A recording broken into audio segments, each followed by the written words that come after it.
Big boss season 8లో నబిల్కి ప్రేరణ ఒక punishment ఇచ్చింది. ఇక ఆ పనిష్మెంట్లో భాగంగా నబిల్ చిన్నపిల్లలాగా ప్రవర్తిస్తూ మాట్లాడాల్సి ఉంటుంది. అండ్ అలానే స్వీట్ తినవద్దు, స్వీట్స్ బ్యాడ్, స్వీట్స్ వద్దు అన్నట్టుగా మాట్లాడాల్సి ఉంటుంది అంటూ వార్డెన్ ప్రేరణ చీఫ్ అయిన తర్వాత మొదటి పనిష్మెంట్ నబిల్కి ఇస్తుంది. ఇక నబిల్ చిన్నపిల్లలాగా నామినేషన్ తర్వాత యాక్ట్ చేస్తానంటూ చెప్తాడు. దానికి ప్రేరణ కూడా ఓకే అంటుంది. తీరా చూస్తే ఇప్పుడు నామినేషన్ అయిపోవడంతో నబిల్ చిన్నపిల్లలాగా యాక్ట్ చేస్తూ అందరితో ఫన్ జనరేట్ చేస్తూ ఉంటాడు.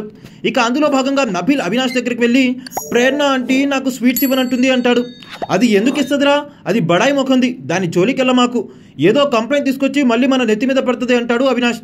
డాడీ నేను స్వీట్స్ ఎందుకు తినకూడదు అంటూ నబిల్ అడుగుతాడు. పెద్దసారి చెప్పినాడంటే మనం చేయాల్సిందే, ఎందుకు ఏంటి అని అడగకూడదు అంటాడు అవినాష్.